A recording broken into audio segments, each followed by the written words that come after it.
इसे गह्वर कुंड कहते हैं।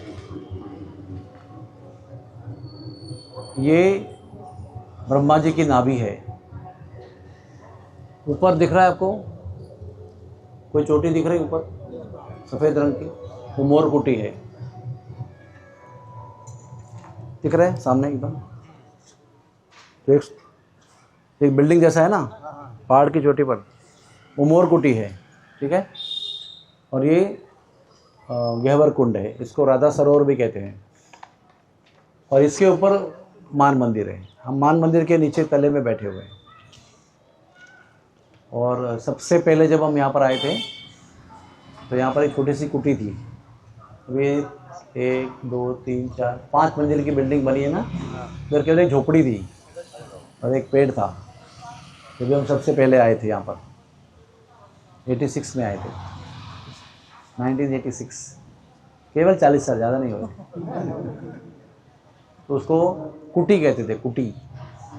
और रमेश बाबा जी महाराज वहाँ पर शाम को आते थे, ऊपर रहते थे, शाम को कीर्तन करने के लिए नीचे आते थे। ये जो जगह है ना, इधर आपको दिख रहा है ये पेड़, कौन सा पेड़ है ये? पीपल का पेड़ है, अश्वत्थ वृक्ष। तो ये जो पेड़ है यहाँ पर एक मौनी बाबा रहते थे। इतने प्रतापी बाबा थे वो कभी किसी से बात नहीं करते थे, तो नाम ही मौनी बाबा था। लेकिन कभी कभी जब रमेश बाबा बालक अवस्था में थे, यहाँ आते थे, तो वो राधा रानी से बात करते हुए सुनाई पड़ते थे। वहीं पर निवास था उनका। बहुत लंबी आयु थी उनकी, बहुत लंबी आयु। ऐसे ब्रज में बहुत सारे चमत्कारी संत हैं यहाँ निवास करते हैं। यहाँ पर राधा रानी अपने 64 सखियों के साथ में रोज स्नान करती है और ग्वाल बाल मोर कुटी से उन पर लड्डू फेंक के उनको डिस्टर्ब करती है। ऐसा ये स्थान है। और जैसे यही गुफा है ना, ये लिखा है श्री राधा, वैसे आपको आगे जाके दर्शन करना है, वो गुप्त रास मंडल है। ऐसे ब्रज में इन पर्वतों के नीचे बहुत गुप्त रास मंडल है। तो मैंने कहा था निवृत्त निकुंज, तो इसके बाद हम वहाँ जाके दर्शन करेंगे उसका। वो एक्चुअली गुफा में है, पर्वत के नीचे गुफा है और उसके अंदर वो निवृत्त निकुंज रासलीला का स्थली है। तो ब्रज बहुत अद्भुत है। एक बार गोपियों ने सोचा कि कृष्ण भगवान बहुत चोरी करके तंग करते हैं, बार बार चोरी करते हैं। घर से हमको डांट पड़ती है कि भाई तुमको कुंडल पहना के भेजा था, अब एक ही कुंडल लेके आई तुम। तो कई बार उन्होंने ऐसा प्रयास किया कि कृष्ण को सबक सिखाएं। तो एक बार ऐसा प्रयास किया कि कृष्ण को पकड़ेंगे हम लोग। हर बार क्या होता है, सब लोग सबको पकड़ने जाएंगे तो सब लोग भाग जाते हैं। आपका टारगेट हमेशा फिक्स होना चाहिए कि मुझे कृष्ण को पकड़ना है, तुमको बलराम को पकड़ना है, तुमको मधुमंगल को पकड़ना है, तुमको सुदामा को पकड़ना है। ऐसा फिक्स होना चाहिए।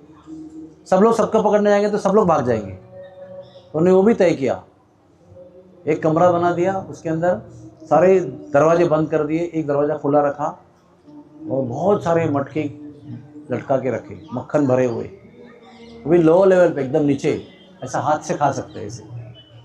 लेकिन हर एक मटके को एक घंटी बांधा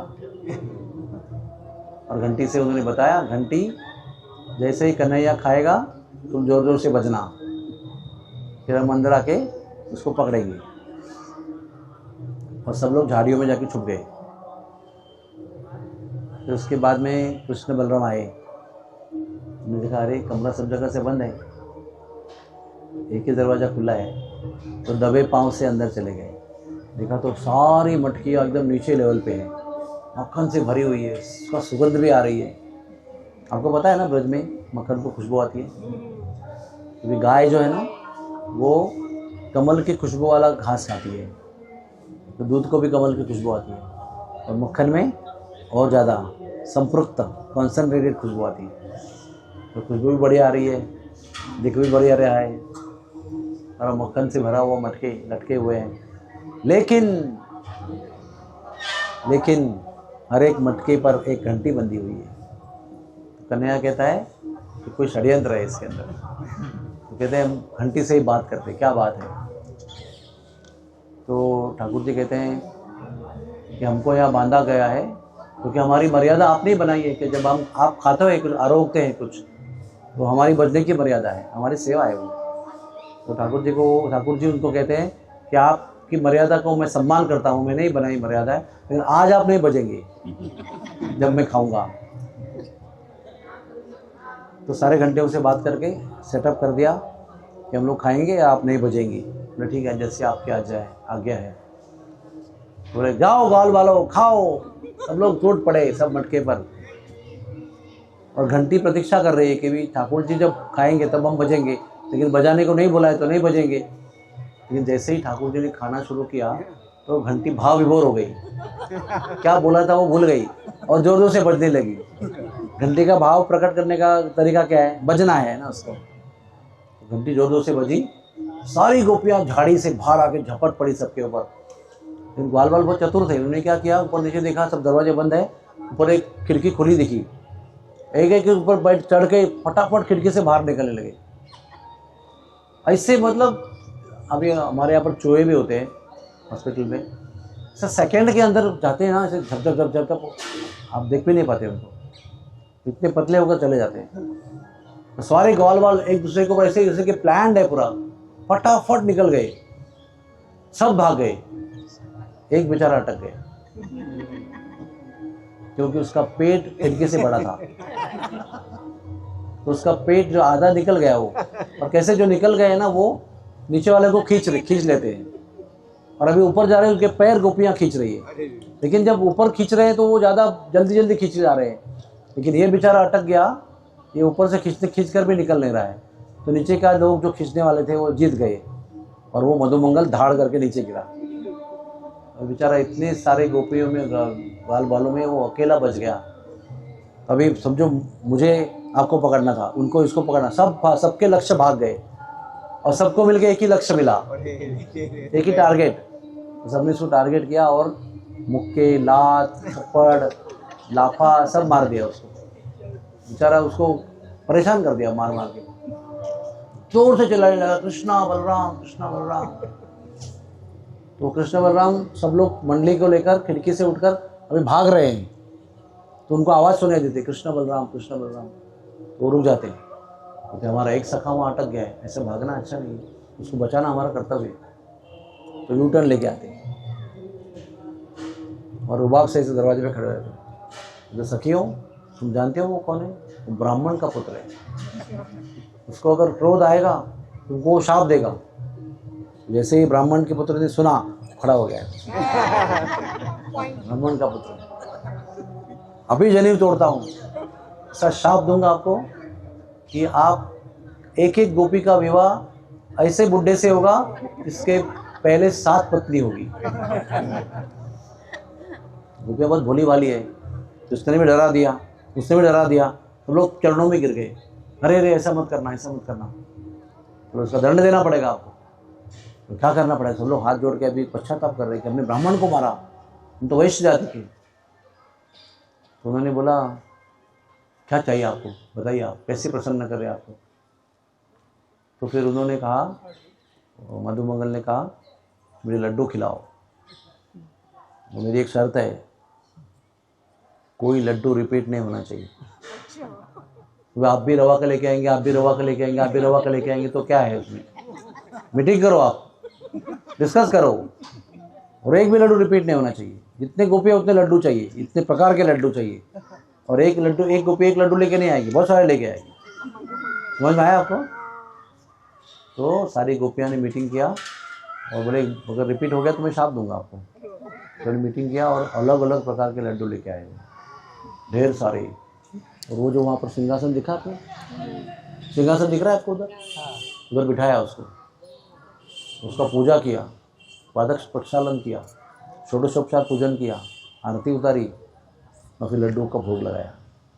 मधुमंगल महाराज ने ऐड से लड्डू खाए, प्रेम से, बहुत प्रेम से खाए, बहुत देर तक खाते रहे। तो बोले अभी मैं संतुष्ट हो गया हूँ, अभी मैं आपको वरदान देता हूँ कि आपका विवाह जो आपके मन में उससे होगा। और वो बुढ़ा 7 पत्नी वाला, उससे आपका विवाह नहीं होगा। सब गोपियाँ शर्मा गई। किसी ने ऐसा नहीं पूछा वो मेरे मन में कौन है, सबको मालूम है अपने मन में कौन है। तो ये स्थान है वो, जैसे हमारे गुरुजी ने यहाँ बताया हुआ है। तो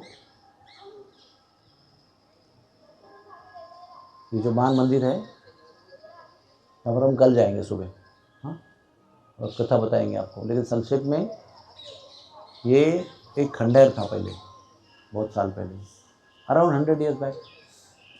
ऐसा है ना कि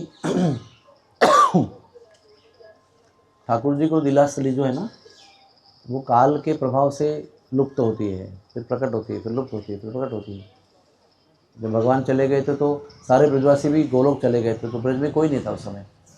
जब वज्रनाभ जी आए थे ना उसको संवारने के लिए, तो धीरे धीरे दोबारा ब्रज बसा, फिर दोबारा लुप्त हो गया। फिर नारायण भट्ट गोस्वामी ने उत्तर ब्रज को प्रकट किया, और 6 गोस्वामियों ने दक्षिण ब्रज को प्रकट कराया, संवारा उसको। हमारे 6 गोस्वामियों ने गोवर्धन के नीचे जो दक्षिण तरफ जो है वृंदावन, मथुरा, इस सब इसको पुनर्निर्माण किया।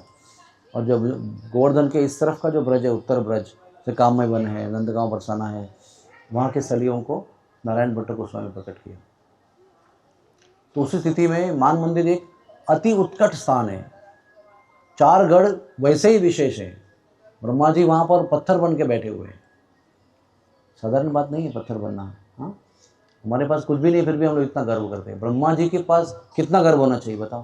ब्रह्मा जी के पास क्या नहीं है, किसके बाप नहीं है, सबके बाप है ब्रह्मा जी। ब्रह्मा जी ने अगर सोचा ग्रुप फोटो निकाले तो कैसे निकालेंगे फैमिली का, इतनी विशाल फैमिली, 14 भुवन की फैमिली उनकी, यानी हर एक चीज़ पे हम लोग अनंत काल तक गर्व करता है। ऐसे अनंत चीज़ें उनके पास हैं।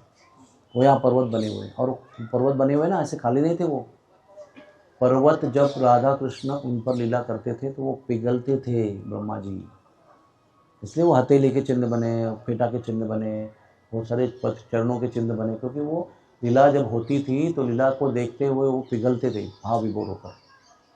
ऐसा ब्रह्मा जी का अस्तित्व है। ये ब्रह्मा जी का अस्तित्व है ना, ये पूरे बरसाने का अधिष्ठान है, फाउंडेशन है। ये कई चीज़ों का फाउंडेशन है। कैसे ब्रज में आना है, बरसाने में कैसे आना है, उसका भी अधिष्ठान है। कौन हो आप और क्या कर रहे हो, in which mood we have to come to Barsana, he is the ideal example for that. तो एक समय पर 100 साल के पहले यहीं पर ऐसा जीर्ण हो गया था वो, तो तभी रमेश बाबा जी वहाँ पर आए। तब उनकी 12 साल की उम्र थी। एकदम खंडेर हो गया था पूरा, और डकैत लोग रहते थे वहाँ। डकैत अपने एकांत में सब जो बंटवारा करते थे आखिर वहाँ छुपा के रखते थे, कोई आने की हिम्मत नहीं करता। उनके पास बंदूकें, शस्त्र, तलवार सब हुआ करते थे। तो ये ऐसा एबेंडेंड जगह हो गई थी। उस समय आए और भजन करने लगे। बचपन से ही विरक्त थे बहुत, घर से भाग के आए थे यहाँ पर। उनकी मैया उनको ढूंढते ढूंढते यहाँ पर आई थी। मैया को फटकार दिया था उन्होंने, तो उनके गुरु ने उनको डांटा। मैया पर प्रेम करती है, धाम का सहारा रहने आई है, तुम उसको भगा रहे हो, तो रहने दो यहाँ पर, तुम ऊपर हो, उनको नीचे रहने दो। तो मैया यहाँ रहने लगी कुटी पे, और बाबा ऊपर रहने लगे। लेकिन शाम को रोज उनको मिलने आते थे। तो जब एक छोटे से थे 12 साल के, तब मोनी बाबा का दर्शन करने आते थे, और छुप छुप के राधा रानी की बातें सुनते थे, वो क्या बातें कर रहे हैं। और जब उनको पता चलता था कोई सुन रहा है तो फटकार देते, तो भाग जाते थे।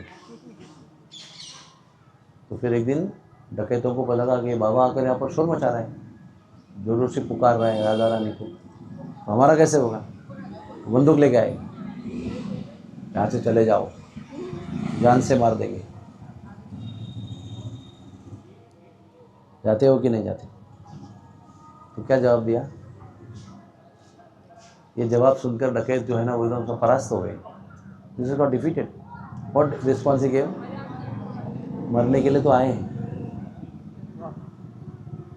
चले गए वो बेचारे। सबसे भारी धमकी दिया मरने की, तो बोलता है मरने के लिए तो आए यहाँ पर। वो मारना चाहे तो मार देगी, नहीं मारोगे तो तुम कुछ नहीं कर सकते हो। ये उत्तर सुनकर चले गए वो, और वापस सब बोरिया बिस्तरा लेकर खुद ही चले गए। और बाबा की मंडली वहाँ पर आने लगी कीर्तन करने के लिए। तो इस जगह का आध्यात्मिक पुनर्निर्माण करने का श्रेय जाता है उनको, जो डाकुओं का घर बन गया था। मैंने आपको क्या बताया कि धाम में आकर, आपको शायद पता नहीं बताया कि नहीं, धाम में आकर, धाम के स्थान पर जब आप अच्छी साधना करते हो तो धाम आपका गौरव आपके लिए प्रकट करता है, और उस जगह पर कोई गलत काम करता है, धाम अपना गौरव कंसील कर देता है, छुपा देता है। तो छुपा हुआ जो गौरव था, महिमा थी इस धाम की, अपने भजन से महाराज ने प्रकट की। साधुओं का भी कॉन्ट्रीब्यूशन है, वो लुप्त गौरव को, भगवान के लुप्त गौरव को प्रकट करा देते हैं अपने भजन से, अपने तप से।